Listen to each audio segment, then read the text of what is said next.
About 9 months ago, I said this. I don't think that most people who buy a Macan Electric are going to end up taking it to the track. Well, we just bought one for a year-long road test, and here we are at the Edmunds test track, so let's have some fun.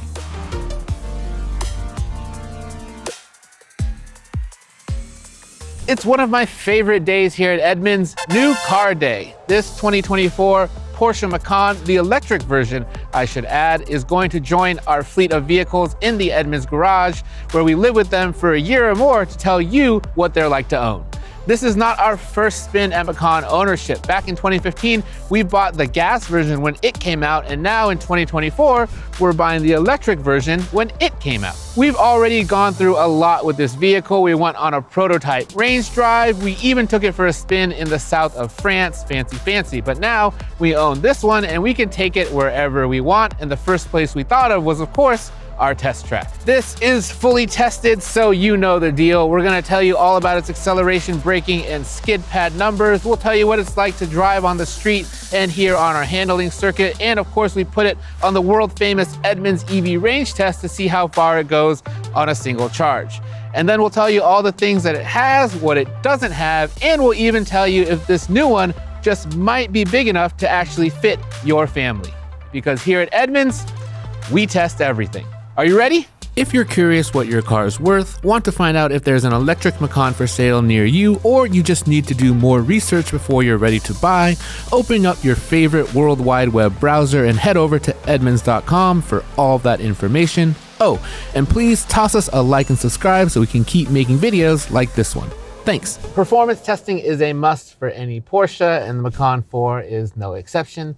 Now, there are Macan electric versions that are a lot quicker than this. The Macan Turbo comes to mind, also the 4S, but let's see how it does. Now, if you're going to do acceleration testing, you have to use the launch control because that's how you unlock all the Macan 4's horsepower. You actually get a little bit of a boost up to 402 horsepower from 382 when you use launch control. And as with all Porsches, it's super easy. I just click it over here to Sport Plus, left foot on the brake, right foot on the throttle, and away we go.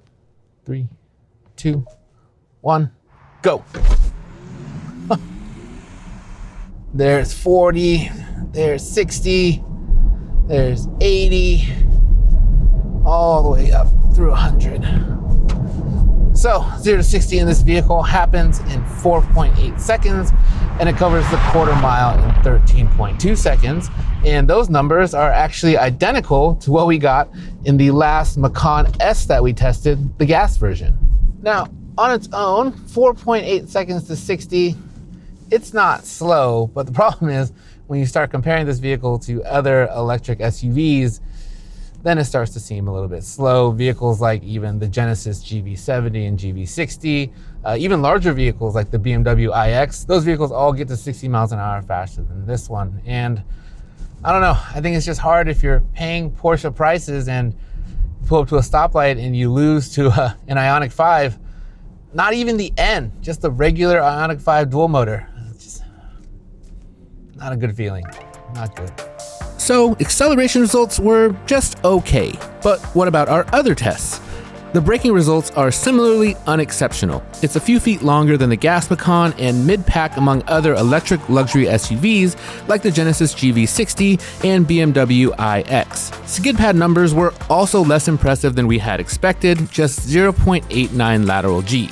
Again, not a bad result, but not the outright performance that we had hoped for from this vehicle. Let's look at the numbers of the Macan 4 compared to the Hyundai Ioniq 5N, and there's no contest. The Hyundai blows away the Porsche on every metric, including price, because as we said, this thing wasn't cheap.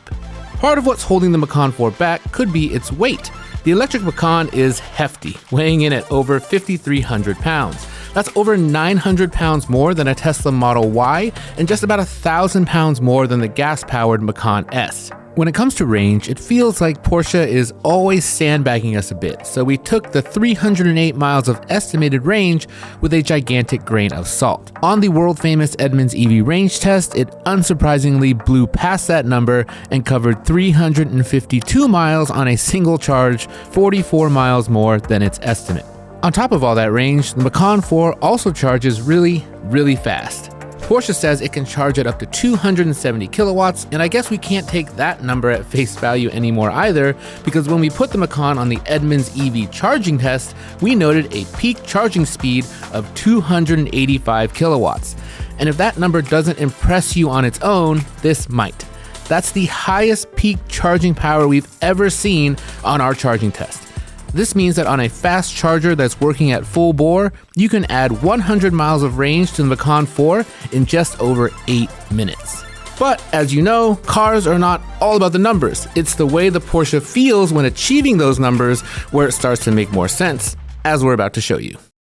Now, in that same video where some guy said someone who buys one of these would never take it on a track, he also said this. Here in the Macan 4, there's enough equipment and enough power that you're going to get like 90% of the same performance that you're going to get out of the turbo, and that's a pretty good proposition to me. Well, now that I've gotten to test out that claim for myself, I can say with some confidence, that guy might be an idiot. Now, that's not to say that there aren't plenty of things to like here. This still wears a Porsche badge after all, and things with that on the hood generally are going to nail the fundamentals. The driving position is pretty much perfect. The steering feel is excellent. Enough weight to keep it straight on center really easily, and a lot of feedback through the corners. Our Macan 4 was equipped with the Sport Chrono package, which means you get a couple extra drive modes. So right now I'm in Sport Plus, which is the most aggressive setting. That also tightens up the suspension the most and gives you the most immediate throttle response. And when it comes to handling, I think the electric versions of the Macan are the best ones that you can buy. They have much better balance than even the gas ones, thanks to that battery being down low. Both pedals do feel really well calibrated. The switch between the regenerative braking and the physical brakes is really well managed and very seamless. Although you do wish for a little bit more overall braking power, as its braking distance would suggest. I do wish though that there was a one pedal driving mode. Porsche is sort of philosophically opposed to that, but still, it would be nice if they gave people the option. So from that perspective, this Macan 4 is still going to be pretty satisfying from behind the wheel. It's not a track car per se, but around here, if you're not really worried about how fast you need to go, it's kind of fun. Compared to many other electric performance SUVs that are out there, this thing, it just really lacks get up and go. Even if you use the launch control to activate that extra horsepower, it doesn't have the immediacy of throttle response that you're getting in a lot of electric vehicles. You just kind of find yourself at all times, from 0 when you're passing 60, even when you're passing 80 especially, like, I just need more power, more power, more power. And that's a little bit weird coming from me, because I'd be the first person to tell you that fast car doesn't always necessarily mean fun car.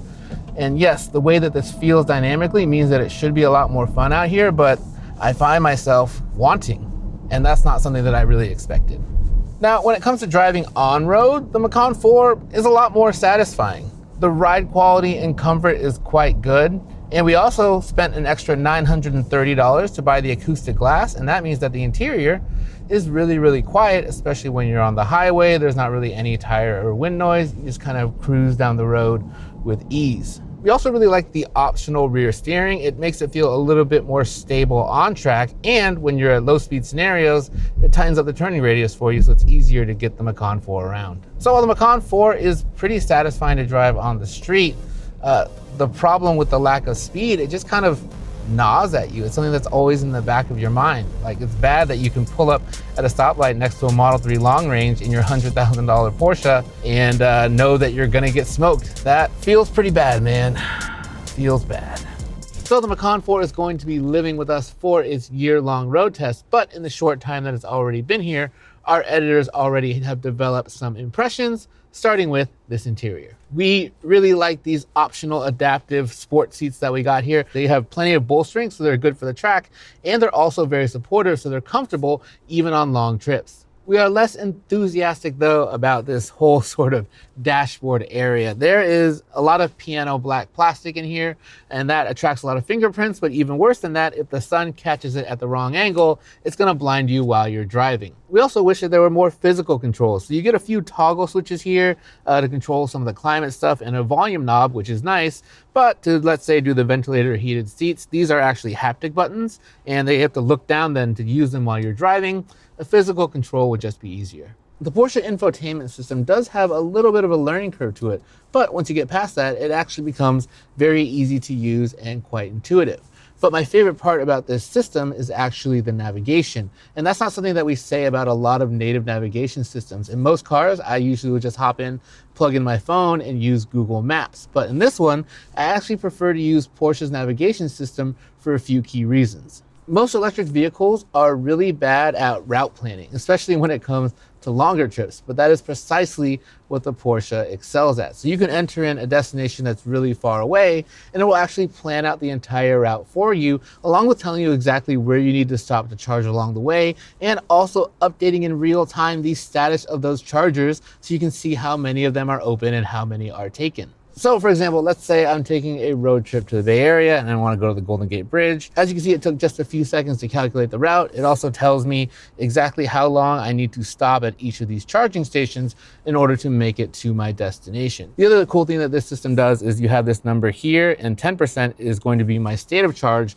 when I reach the destination. And you can actually adjust this, and then the route planner will take that into account when it's telling you how long to stop at each charging station. So for example, we're going to the Golden Gate Bridge. I probably want to have more than 10%. I can put 50 or 60% so I have enough battery to get to the next place I'm going. But let's say that I'm going home and it's so much cheaper to charge at home than on a fast charging station. The vehicle can actually account for that, minimize the amount of time that you're spending at each fast charging station, as well as the amount of money that you're spending, so you get home with exactly the amount of battery that you need. This system also comes standard with wireless Android Auto and Apple CarPlay, which is great, but using those can drain your phone battery, and usually your wireless charging pad isn't powerful enough to actually add juice back to your phone if those things are running. But in the Macan Electric, its wireless charging pad actually runs at 15 watts. And for some perspective, that's 3 times more powerful than the charging pad you were getting in the gas versions of the Macan. One of the chief complaints that people had about the gas version of the Macan was that it was simply too small to be used as a family vehicle, and even too small to fit adult passengers comfortably in the back seat. Now, this is something that Porsche says that they've rectified with the electric version because it's got a longer wheelbase and a few extra inches of rear legroom. Now, this front seat here is set up where I'd be comfortable. I'm just under 6 feet tall, and as you can see, the legroom issue has kind of been solved, and I'm actually pretty comfortable sitting back here with good sight lines all around. However, some of our staff members who have families, they've brought the car home and they have one complaint, and that is that if you put a kid here in a forward-facing car seat, there's still not quite enough room, and the kids are able to actually kick the back of the seat with a lot of ease, and that's a problem when you're driving. Now, there's enough room to easily get the seat in and install it, but still not quite enough room for a family. The question I had, though, was what about even younger families who have kids in rear-facing car seats? I have a friend who actually bought a Macan to use for his family. They had their child, and they discovered with the rear-facing car seat in, his wife couldn't even fit in the front seat in front of that seat. So we're gonna put this through what I like to call the one normal Brian and one teeny Brian test. We're gonna put a rear-facing car seat right here and see if I can squeeze into the front seat in front of it.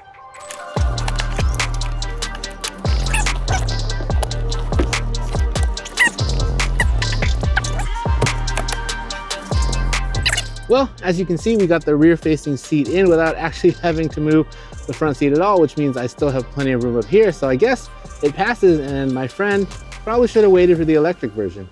One common thread, though, from all of our staff members who've driven the Macan Electric is shock at its price tag. This orange dream machine cost us nearly $100,000, and that's a lot of money for something that isn't very fast, but it's also under-featured at that price. This doesn't even come with a surround view camera standard, a feature that we really want on an SUV, and something that's standard on vehicles that cost maybe 1/3 as much. The other problem too is that the interior definitely doesn't live up to that price tag with all that plastic. And if this were, let's say, a $60,000 vehicle, it would be pretty spectacular. And if it were an $80,000 vehicle, which is what the base price of this vehicle is, it would still be pretty good. But at nearly $100,000, it just comes up short, and it makes you feel a little bit bad that we spent all that money. So that's our new electric Macan in a nutshell. It is a luxury EV with some great range and charging numbers, some pretty cool new technology, and a great driving experience as long as you're not trying to get somewhere too fast. So we're going to keep this thing for the next year or more and take it on commutes, road trips, school runs, and everything in between, so we can tell you exactly what it's like to live with. And to keep up with the Macan Electric and all the other vehicles in our garage, be sure to head over to Edmunds.com and check out our long-term road test blog. So, do you have any questions about the Macan Electric? Do you think that we should have spent this money on something else? Do you have things that you want to see us try to do with it? Or do you think that we should have bought one with the terrific purple Provence paint color instead of this papaya metallic like I do? Let us know in the comments below. And as always, thank you for watching.